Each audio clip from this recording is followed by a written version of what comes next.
Thanks again to all the sponsors. Thanks to all of you for coming out. So you mentioned earlier, you were talking about the little cove on your property where you would go and create, and you mentioned how that's always been a very sort of private thing for you. So I'm curious, I'm sure everyone would love to hear collaborating with all these different characters we're talking about from the Feldyverse that were brought into the orbit of this album. What was that dynamic like? What was that I'll give you an example. Writing We Don't Have to Dance with Patrick from Fall Out Boy. The process was very simple in that we just sat and talked about things that we mutually hated for like a half an hour, and then we just put them in a list, and that is the lyrics to the song. No, but legitimately, like the first verse is like it references Steve Miller Band, because there's nothing I hate more than when someone's playing The Joker by Steve Miller Band on acoustic guitar at a party when you walk in, and then they make you listen to the whole thing.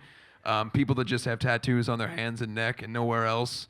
Yeah, that's mittens and scarf. Yeah, people that they're all about how we're gonna get so fucked up tonight and have so much fun. I have "fuck fun" tattooed on my wrist because there's nothing I hate more than the idea of that we have to force fun. We don't know each other, but we have to have fun tonight together. It gives me Thank hope. you, fellow misanthropes, for your enthusiasm. It gives me hope for humanity that there's no hope for fun. Yeah, no, but so that was the thing, is we just, we had fun just kind of teasing playfully about these little things that we both had mutual disdain for, and then obviously it being a very dancey song, calling it "We Don't Have to Dance," and when you sit in one thing is in the chorus, it's "We don't have to talk," which is the feeling that I get every time I'm on a plane and someone is next to me and goes, "What do you do?" And I go, we don't have to talk. It's fine. Computers or something? I don't know. By the way, just a side story. I recently was asked what I do for a living, and I don't like to talk about being in a band or what I do for a living because it's too broad of a conversation. Once you say you play music, everyone's like, well, my sister sang at the talent show, and let me talk. And so I just go, what? And so I came up with a response that was so dumb that I couldn't believe the guy bought it. And he goes, what do you do for a living? And I said, a little bit of everything. And he went, I know what you mean. And I was like, the hell are you talking about? Because then I was like, does he kill people too? Like this? Because I think in my head that could be a guy who just kills people and doesn't want to talk about it. I mean, that if I was a guy who kills people, I would say I do a little bit of everything. Like if I was a drug dealer, I would say I make deliveries. Yeah, there you go. So drop stuff off. that is what the song's about. So the example of writing there was that we both had similar interests and we were just kind of laughing about something, and then we were able to put that down, and then we were just kind of throwing lines back and forth, and then the song became the song. Super easy. Similarly with Gerard. I sitting outside with Gerard, who has a very similar style. He's got notebooks that he works in. We're both sitting there drawing comic book characters and talking about things. And, we kind of got to a point where we were talking about societal beauty and what is seen as beautiful, and kind of the issues inherently with having something that is a structured beauty that you have to look to, and how that can create issues for young kids. And how we both have been people in our careers who have talked kind of as trying to be an aid to the disenfranchised or the outcasts. And so we just started writing about that kind of an idea. And really all of the times that we worked collaboratively with someone, it came from that place. Can I just say, when he showed up at our house in August, and it was 123 that day, and Gerard shows up in a full trench coat and a scarf, like right out of a comic book. Like this dude he walks over and I'm like. Was it a trench coat or was it a cape? It was a trench coat, definitely not a cape. This guy was like full on. I know Gerard, he's a really sweet guy. And he had a smaller trench coat under it and then a smaller one under that. For real, like he's actually made out of trench coats. People don't know that. It's hundreds of trench coats. But it was so hot, and I was like, he walks up, and my first thought, I look at Andy, I go, uh-oh, like what's going to happen today? And then we did our thing, and then he just goes in the booth, and he sings his thing, and he just opens his mouth, and it was just that magic just comes out. I'm like, this guy is so magic, and it was amazing. At Goosebumps, remember? Yeah, absolutely. We were like, holy shit! Thank you for coming. We felt that way, and I remember feeling that way when Bert sang on Days Are Numbered on Wretched Divine. There's some people's voices that are so distinct that when you hear them, and you can't believe that they're like. For me, I couldn't believe that. Gerard's, you hear his voice, and this is someone that, for me, I've always said that I missed the boat on my chem. I feel like I got into them later because at the time I thought when they were super popular, I was the dickhead who was like, I only listen to punk bands nobody's heard of. And and that's why I was, again, I reference, stuff like Guana Bats and things that I was really into at the time because it was... And you're well aware that right now someone's saying that about Black Veil Brides. Oh, 100%. I don't listen to that. That's No, I popular. get it. I Yeah. understand now It's because... just the cycle of things. I totally get it because in many ways we're the band that is hated by the same type of people, and I get it. But I unfortunately missed so much of the greatness that is my chem, and I've since spoken emphatically about how big of a fan I am of all of their records and everything Gerard's done. So to have this song that we wrote together and then to watch him singing in the booth and to hear his voice, it was just so cool. And there was just so many moments on this record that were that way. We're hoping to have Matt Skiba sing on the record. It should be a huge thing for me as the biggest hero for me. To have so many people that were so important, and I thank John every day for that because to have so many people that were so important to my musical development, I kind of tease and go like, this record in many ways is like 2004, 2005 Andy Dream Team. Like, at that point in my life, I was like, I'm going to assemble everyone that is great, and then I'm going to make a record. This is kind of that record for me. It's my high school dream, kind of. It's the Avengers of the Feldiverse. Yes. Which Do I get to be Batman even though it's the Avengers? Can I still be? Can he cross over just for what? that? It can be the Justice League of the Feldiverse. Yeah. You know what sucks about this? Nothing. No, everything's great. Here's the one problem. It's supposed to be Batman colors, and I get that because the Batman logo, but it happened during football season, and it's goddamn Steelers colors, and that made me so mad every day. Yeah. Thank you. I know you don't mean it, but that's okay. Thank you. These are sports teams? No, it's Quidditch. He could tell me the Bengals won the Super Bowl, and I wouldn't know any better. They did. So. They do every year. Congrats. They do. They've 50 years straight. It's a crazy record that they have. God bless. We're going to turn it over to you guys here in a couple of minutes. They weren't even a team till 1968, but still 50 years straight of the Super Bowl. I would not know the difference. Tyler Carter and I had this conversation about how he wants to do a podcast where he teaches me about various things, and I teach him about Morrissey. And so we were talking about, like, you're going to explain football to me at some point. Sure. We'll do a podcast that's just me telling you about football. Yeah. Do you have to explain? more. I know about Morrissey, so are you just silent for the whole podcast? I mean, there might be something I know that you don't, but I doubt it. He's really smart. What happens next with the Andy Black record? You're obviously in the studio making a Black Veil record. We know that there's a music video that's in the works. We don't know when that's coming out yet. If that was someone's first question, it's still, I mean, it's at this point it's still rough, and we've got mostly footage in a hard drive right now. But we know when that single's coming out, but we don't have a release date on the record yet. Correct? We do not have a release date on the record yet. But the record is basically complete for the most part. And you do plan to play shows? Yeah, which we'll be announcing the tour shortly. So. It's just this. I'm not playing any songs. It's just me and Feldy talking. You just described the songs. Yeah.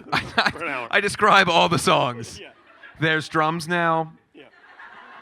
Guitar now. Yeah. Wheedly, wheedly, wheedly, wheedly.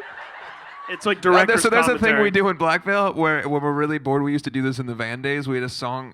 What's the fucking song? It's God Bless You, where we all know one part to the song to mouth. So we will sit down, and then like someone else comes in. It's like sort of an in the round situation. So if you ever see all 5 of us on the street, ask us to do it, and we will for you. We all walk in packs. We're going to bring you guys up. We have 2 microphones set up here. You should know how this works. Get ready for all the tech questions, John. A couple of orderly lines. John Feldman, tech questions. My coffee machine is broken. Hi. Hello, I saw you out in the hallway. We selfied. Yeah. I was about to pee, and then she called me and said I wasn't looking. I had just peed, yeah. Hi, John. Hi. My name is Ariana, and I was wondering, when you guys said you wrote so many songs for the album, how do you narrow it down? What's the process of narrowing it down? Because obviously you love all the, the songs. What's the process of narrowing it down to maybe what, 15 songs on the album? Or That's a great question. The bar is high. Can I just say real quick that my daughter is 7, and she has this like when I walk in every morning to get her dressed for school, I walk in, the first thing I see when I open the door, she has this massive Ariana Grande calendar. It's the first thing I see every morning, and it's so fucking creepy. Like this, her face, like with her ponytail and her makeup every morning. That's I wake up to her. I met her, and it was weird introducing ourselves. I'm sure you have a lovely name. Anyway. And you want to take that one? I don't even remember the question at this point. What did? Oh, the question It was directed at you. How do we throw out songs? I mean, so Yeah. that's a great question because I'll tell you, it's hard. A lot of times, I'd say 90% of bands, the last song they wrote is the best song ever written in the history of music. I can say from this side of the table, bands tell me that 99 times. They out of always 100. think so. Sometimes, if we've been like this writing process, we were in the studio for almost half a year, which was amazing. Because I mean, Andy's my family. I love this man, and it's like we had a great. It was a really great and fun process making this record. But going back and listening to the first song, sometimes we're like, oh, we've been living with these for 6 months, and we're bored, and so we have to bring in. I like to bring in the non-musician, like my wife who cannot sing "Happy Birthday" to save her life. I like to bring her in and have her kind of just say, does this song, can I remember the chorus of this song, And then we kind of go back. But it's tough because they are kind of all of our children, right? Every song. But, I mean, ultimately, we have a team of people we trust. Blasco being one that manages Andy, and a few people that we really trust. And we go, okay, what is it? And then we look through the album. Are there up-tempo songs? Are there ballads? Are there, what kind of, stylistically, we don't want to be falling asleep halfway through. We want to keep it moving. And so all that comes in consideration. Yeah, and to John's credit, he's really good as a barometer for what is great and what isn't. And I've argued with him many times on songs. Not heated arguments, but certainly we've had disagreements about what is great and what isn't. And, I think that at the end of the day, we've been able to mutually come to the decision on what's going to make it to the record and what isn't. Do we ever play Canadian ping pong, or you won't let me do that, will you? What the hell is that? When we play ping pong, and then I hit you as hard as I can with the ping pong ball. And Why is it Canadian? Because I don't know. Next question. We're going to go this way. Your name and your question, please. Hi, I'm Jade, and I'm 15. And I was wondering what you did when you were 15 to help get you to where you are now.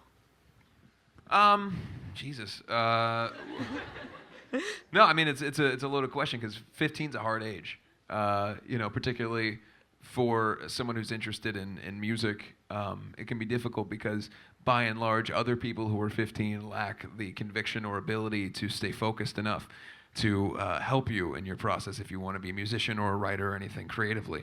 One of the biggest struggles that I had was that I sort of faced a revolving door of people in my band. I played high school battle of the bands and those kind of things, and it was about cultivating relationships that could at least last long enough to get to the gig. But as far as being a 15-year-old and trying to find my way, I don't know if there's really an answer that I have for that other than it's a difficult time, and you have to really find something that you're passionate about and love, and keep your head down and realize that no one is going to treat you like an adult if you don't act like one.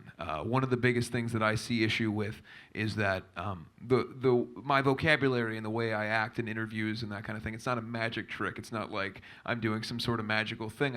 I studied and researched, and I treated myself as an adult at a young age, and I wanted to act like one, and I wanted people to take me seriously. And so if you have that candor and you act like someone who is worthy of their time and interest, and in any field that you go into, I think that'll help you be successful. And conversely, I just want to add to that today I did I pulled my shorts all the way up to my my nipples, and I wrote a song called Camel Toe today. So when he talks about acting like an adult, I want to just concur. I agree. Acting like an adult. That's what I'm saying. It's different for everyone. Some people pull their pants up to their nipples. Other people don't. Always. These are what we call complementary differences. Although I will say at Matt Good's wedding, my buddy Matt Good got married, and you get the suits that are tailored or whatever beforehand, and my measurements were wrong, so the pants were so big that I had to pull them up almost to my neck, and then I had to button the suit jacket. So if you could see, if I had taken the suit jacket off, I would have had suit pants that went right up to about here. It was not the best look. So I'm with you on that. But I do want to say I moved to LA. I moved to LA when I was 19, and being true to yourself is hard to do when everyone around you is saying you're never gonna make it, it's never gonna happen, and you're not good enough. And like a lot of people face adversity. Like at least I know we did. Being told this wasn't gonna happen, and being true to yourself is a hard thing to do. And I remember I had a rehearsal space on Hollywood and Vine was the first place I rehearsed in my band when I moved here to be in a band, and it was like we would come downstairs and it was just like. It was so gnarly, just people just smoking crack at 3 a.m. It was so, and I was like thinking, my kids are it's never gonna happen. I don't care what they want. I mean, it's a whole different thing. But being true to yourself is a really, it's a difficult thing to do, and good luck. Yeah, I mean, I think most people know that I lived in my car when I first came out here. I came out right before I turned 18 and was entirely homeless and sort of lived at rehearsal spaces because you could stay there all night. There were lockouts, so I could park my car and nobody was going to kick me out. And I lived in an '86 Cadillac Eldorado, and it was rough times. But as you grow and progress, hopefully you're able to find success. And I'm not advocating that you move into your car, just that you apply yourself to things. Thank you. Awesome. Yeah, and I got to say, nothing that I liked when I was 15 was cool or popular or successful. And I love all the same things I loved at 15, and now it's all fucking huge, and I make a living from That's it. true. So Yeah. stick to your guns, y'all. You have great hair too, Ryan. I love your hair. Feldy, we're going to have a coffee off, and it's going to end in making out. We're going to go over here. No shirts. Hi, what's up? My name is Stefano. I actually go here at the audio engineering program. Question actually for you, John. With Andy's voice, which reminds me a lot, the only person I can think of is like Billy Vallow, who I love. What mics were you using for his vocals for this? We went through probably 3-day auditioning process during the Wretched and Divine sessions, and initially I thought because this baritone, the deep baritone that he has, because he's such a unique voice, I thought it was going to be a 47 for sure, which is the classic Beatles mic, and I just thought because it's a really big diaphragm mic, and it ended up being a manly hypercardioid, the black manly mic, which just got this pristine top end that for me it kept all that low resonance of his voice. But I was able to hear the clarity of him, enunciating, and being able to hear what he's saying. We use a Slade compressor, which is modeled after the 1176 Blue Stripe, but it's just modded out, and we use a 1073 preamp, and to me that is his chain, his vocal chain that we've used. And again, I think we tried a few more things starting the Andy Black record, but to me, I don't know, that microphone it's perfect for his voice. I mean, going into this record, we did try to audition other mics, but ultimately that was the what sounds the best. And it's a black microphone, so we had to use it anyway, because Andy Black, you get it? Yeah. Okay. Awesome. That was an amazing question. We're I going to go think over I'm here. sweating a little bit now. I don't know if it's by proxy or Could be. I got back sweat.